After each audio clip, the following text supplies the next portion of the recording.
Assalamualaikum warahmatullahi wabarakatuh. Kembali lagi bersama saya di OTD Channel A2B. Kali ini saya akan mereview terkait instrumen panel yang ada pada unit Mercy 2528CH. Untuk penjelasannya, mari kita simak video berikut ini.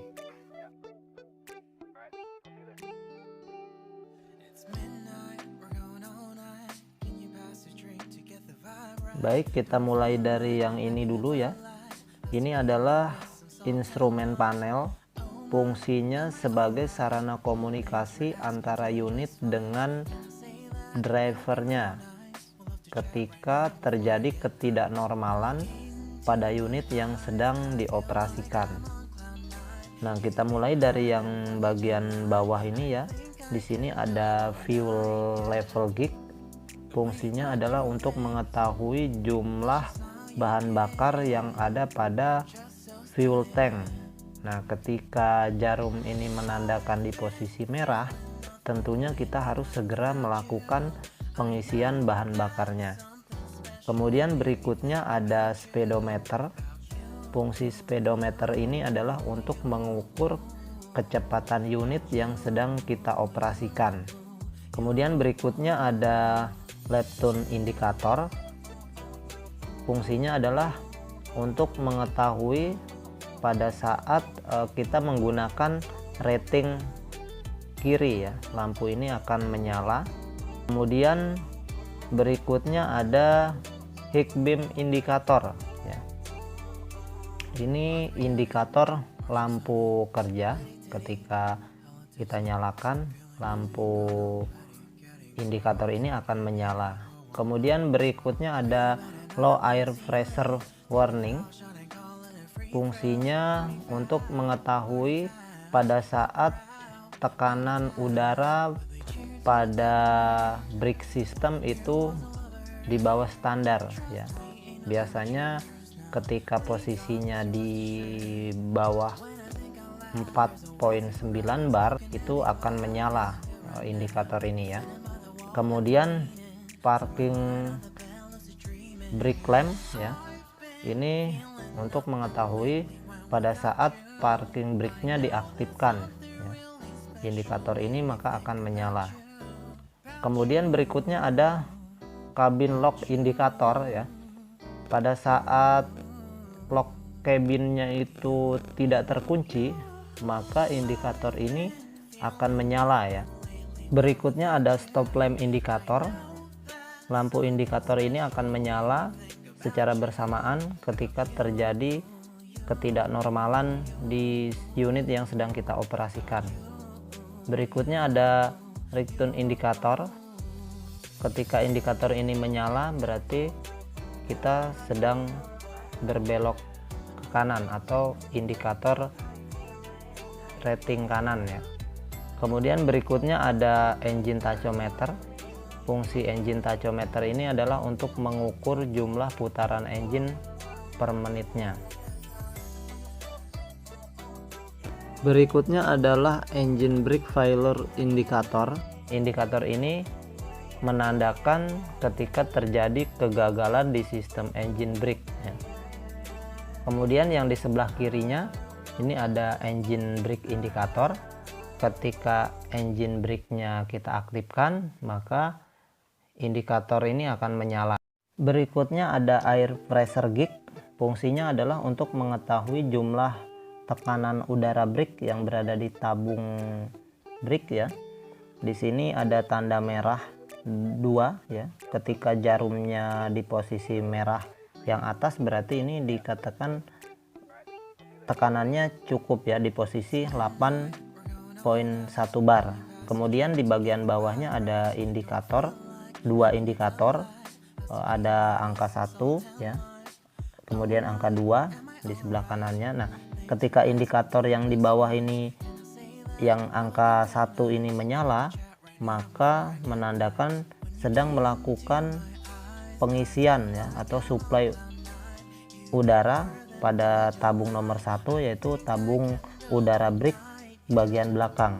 Kemudian ketika ini mati, yang menyala adalah yang sebelah sini, yang nomor 2, berarti ini sedang suplai udara ke tabung brake nomor 2, yaitu ke tabung brake bagian depan. Kemudian berikutnya ada di sebelah sini ada dua, ini ya, ada plus minus ya, tombol plus minus. Ini namanya cluster illumination button ya, fungsinya untuk penerangan lampu panel ya, lampu instrumen panel. Berikutnya lagi ada tulisan term ya, yaitu coolant ya, atau ambient temperature button ya. Ini untuk pengaturan suhu ruangan ya, jadi bisa kita atur suhu di dalam ruangan. Di ruangan kabin itu bisa dingin atau lebih dingin lagi, atau mungkin kurang dinginnya. Kemudian berikutnya ada trip meter reset button. Ini untuk menghapus ya jumlah jarak ya, itu bisa kita reset di sini ya. Baik, kita ke bagian cluster ya, atau monitor display ya.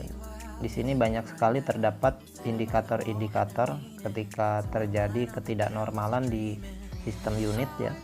Nah, kita mulai dari yang bagian bawah ya, pojok bawah ini. Di sini ada indikator temperatur air pendingin engine ya. Nah, indikator ini akan menyala disertai alarm ya apabila temperatur melebihi dari 105 derajat Celcius. Kemudian berikutnya ada indikator peringatan ABS atau anti lock brake system ya. Indikator ini akan menyala sekitar 5 detik setelah kunci kontak on ya. Jadi apabila indikator ini tidak padam ya setelah kunci kontak di on kan 5 detik, maka ada kemungkinan kesalahan di sistem ABS-nya. Kemudian berikutnya ada indikator charging baterai ya. Ini ketika indikator ini menyala ya, berarti menandakan ada ketidaknormalan di sistem pengisian baterainya. Berikutnya lagi ada indikator engine oil pressure ya. Ketika indikator ini menyala, yaitu menandakan bahwa tekanan oli engine-nya rendah. Biasanya ketika tekanan oli engine di bawah 0,5 bar, maka indikator ini akan menyala. Kemudian berikutnya ada indikator perlindungan engine ya. Indikator ini akan menyala apabila temperatur air radiatornya tinggi, yaitu 105 derajat up ya, dan daya engine akan dikurangi ya. Berikutnya adalah indikator filter udara engine. Ketika indikator ini menyala, maka menandakan bahwa filternya tersumbat. Berikutnya adalah PTO dan diplock indikator ya, menjadi satu. Nah, kemudian differential locknya ada dua, inter axle dan interwheel. Ketika switch control PTO-nya di posisi on atau sedang diaktifkan, maka indikator yang menyala adalah seperti indikator berikut ini ya, yang posisinya ada tanda bulat di dekat roda seperti posisi roda berbelok. Nah, ini adalah indikator PTO aktif. Kemudian jika switch control interaxle yang diaktifkan, maka indikator yang menyala adalah seperti indikator berikut ini, yaitu ada bulat 3 bergandengan 3, namun yang menyala adalah yang di tengahnya ya. Itu menandakan interaxle-nya sedang aktif. Namun jika switch control diplock interwheel-nya yang diaktifkan atau sedang digunakan, maka indikator yang menyala adalah tandanya seperti berikut ini.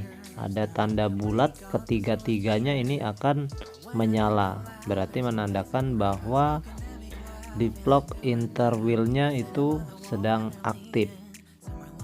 Kemudian untuk yang ada di bawah cluster ini ya, posisinya di sini ada beberapa indikator, namun yang berfungsi biasanya hanya indikator dumb body ya. Ketika dumb bodinya terangkat atau bezelnya terangkat, maka indikator ini akan menyala. Kemudian yang berikutnya ada engine system ya. Ketika ada ketidaknormalan di sistem engine atau electrical system engine-nya, maka biasanya indikator ini akan menyala. Nah, kemudian untuk yang lainnya ya, yang berada di bawah cluster ya, yang di dalam kotak warna kuning yang saya tandai warna kuning ini, ada beberapa indikator ya, diantaranya yaitu ada indikator brake transmisi atau retarder ya, kemudian ada indikator kemudi tambahan, kemudian ada indikator preheating, kemudian ada indikator SPA atau pemandu jalur ya, ada juga indikator hill holder, kemudian ada indikator SRS dan ada indikator MRS. Nah, ini biasanya untuk di tipe 2528CH ini tidak difungsikan karena memang tidak dilengkapi dengan sistem tersebut. Demikian video saya kali ini, semoga bisa menambah wawasan dan pengetahuan para kawan-kawan yang masih pemula, dan nantikan saya di video berikutnya. Semoga bermanfaat.